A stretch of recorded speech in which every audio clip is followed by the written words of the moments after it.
Assalamualaikum warahmatullahi wabarakatuh. Assalatu wassalamu ala asrofil anbiya'i wal mursalin wa ala alihi wa ashabihi ajma'in amma ba'du. Perkenalkan, saya Desana Intan Melani Putri dari Prodi Bimbingan Penyuluhan Islam Fakultas Usuluddin Adab dan Dakwah Institut Agama Islam Negeri Ponorogo. Pada video kali ini saya akan sedikit menjelaskan tentang kecerdasan dalam psikologi Islam. Kecerdasan dalam psikologi Islam. Kecerdasan dan al-azkar secara etimologis yaitu pemahaman, kekuatan, dan juga kesempurnaan dari sesuatu. Dapat pula diartikan sebagai kemampuan dalam memahami sesuatu secara cepat dan juga sempurna. Kecerdasan atau biasa disebut dengan intelijensi berasal dari bahasa Latin, yaitu intelligence, yang memiliki arti menghubungkan atau menyatukan satu sama lain.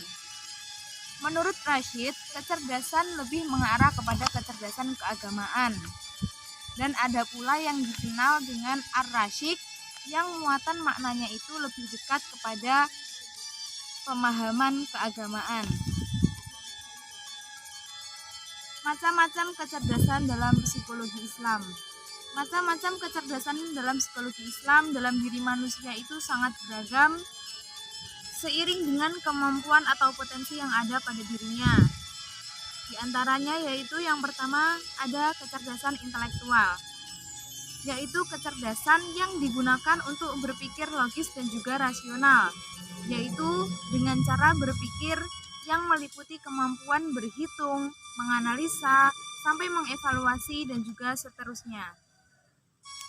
Kecerdasan intelektual juga merupakan kecerdasan yang berhubung dengan proses kognitif atau mempertimbangkan dan menilai dan mempertimbangkan sesuatu.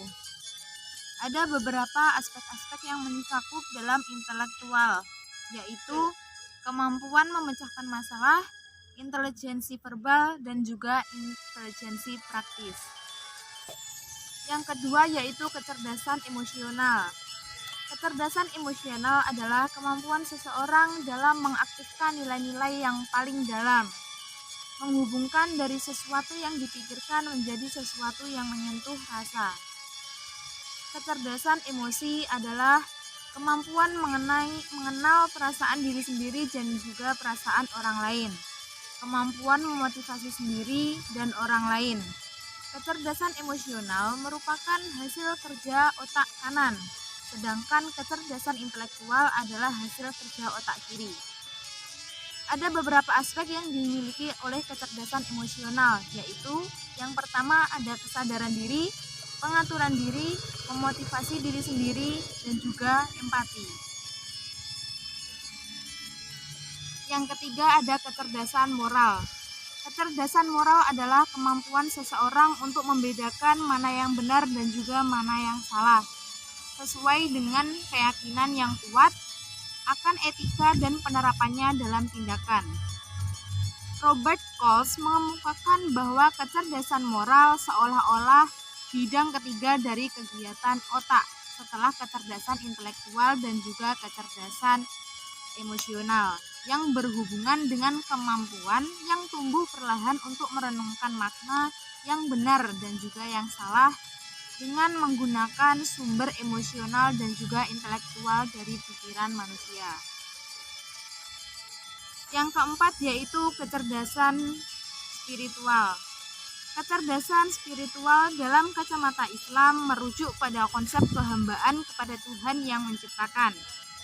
Kecerdasan spiritual dalam prinsip psikologi Islam berarti membicarakan komponen-komponen spiritual yang dimiliki oleh manusia, yang dalam psikologi Islam disebut komponen yang membentuk kepribadian manusia. Terdapat 4 langkah untuk mengasah kecerdasan spiritual. Yang pertama yaitu dengan mengenali diri kita sendiri. Yang kedua yaitu dengan melakukan introspeksi diri. Yang ketiga yaitu mengaktifkan diri secara rutin. Dan yang keempat yaitu menemukan keharmonisan dan juga ketenangan hidup. Kecerdasan yang kelima yaitu kecerdasan beragama. Kecerdasan beragama atau kecerdasan kolbu yang berhubungan dengan kualitas beragama dan bertuhan. Kecerdasan agama dalam hierarki ini tentunya merupakan tingkatan yang tertinggi daripada kecerdasan kolbu yang lainnya. Kecerdasan ini mengarahkan pada seseorang untuk berperilaku secara benar yang puncaknya menghasilkan ketakutan secara mendalam. Mungkin cukup sekian penjelasan saya tentang kecerdasan dalam psikologi Islam. Apabila ada kurang lebihnya saya mohon maaf. Wabillahi taufiq wal hidayah. Wassalamualaikum warahmatullahi wabarakatuh.